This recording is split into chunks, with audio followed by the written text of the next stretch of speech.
اللہ کے نام سے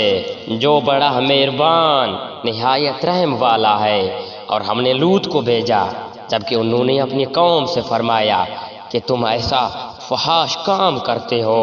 جس کو تم سے پہلے کسی جہاں دنیا والوں میں سے نہیں کیا۔ تم مردوں کے ساتھ زنا کرتے ہو عورتوں کو چھوڑ کر، بلکہ تم تو حد ہی سے گزر گئے ہو۔ اور ان کی قوم سے کوئی جواب نہ پن پڑا، اس لیے اس کے کہ آپس میں کہنے لگے کہ ان لوگوں کو اپنی بستی سے نکال دو، یہ لوگ بڑے پاک صاف بنتے ہیں۔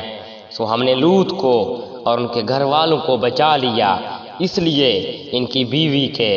کہ وہ انہی لوگوں میں رہی جو عذاب میں رہ گئے، اور ہم نے ان پر خاص طرح کا مینہ برسایا۔ پس دیکھو تو صحیح ان مجرموں کا انجام کیسا ہوا۔ اور ہم نے مدین کی طرف ان کے بھائی شعیب کو بھیجا، انہوں نے فرمایا اے میری قوم، تم اللہ کی عبادت کرو، اس کے سوا کوئی تمہارا معبود نہیں، تمہارے پاس تمہارے پروردگار کی طرف سے واضح دلیل آ پہنچی، پس تم ناپ اور تول پورا کیا کرو، اور لوگوں کو ان کی چیزیں کم کر کے مت دو، اور روئے زمین میں اس کے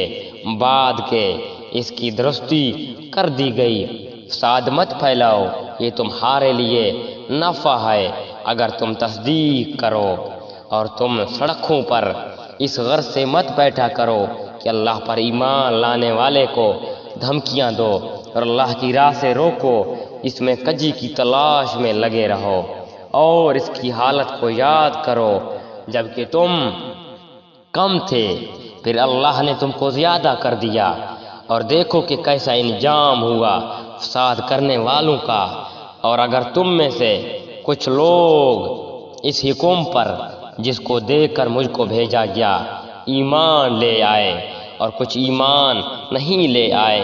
تو ذرا ٹھہر جاؤ یہاں تک کہ ہمارے درمیان اللہ فیصلہ کیے دیتا ہے، اور وہ سب فیصلہ کرنے والوں سے بہتر ہے۔ ان قوم کے متکبر سرداروں نے کہا اے شعیب، ہم آپ کو اور جو آپ کے ہمراہ ایمان والے ہیں ان کو اپنی بستی سے نکال دیں گے، الہ یہ کہ تم ہمارے مذہب میں پھر آ جاؤ۔ شعیب نے جواب دیا کیا ہم تمہارے مذہب میں آ جائیں کو ہم اس کو مکروہ ہی سمجھتے ہو؟ ہم تو اللہ تعالیٰ پر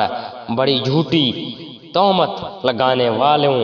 ہو جائیں گے اگر ہم تمہارے دین میں آ جائیں، اس کے بعد کہ اللہ تعالیٰ نے ہم کو اس سے نجات دی، اور ہم سے ممکن نہیں کہ تمہارے مذہب میں پھر آ جائیں۔ لیکن ہاں، یہ اللہ ہی نے جو ہمارا مالک ہے، قدرت ہے، ہمارے رب کا علم ہر چیز کو محیط ہے، اور ہم اللہ ہی پر بھروسہ رکھتے ہیں۔ اے ہمارے پروردگار، اور ہماری قوم کے درمیان حق کے مواقف فیصلے کر دے،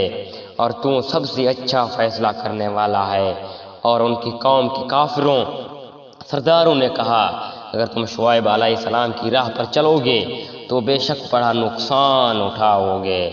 پس ان کے زلزلے نے آ پکڑا، سو اپنے گھروں میں اوندھے کے اوندھے پڑے رہ گئے۔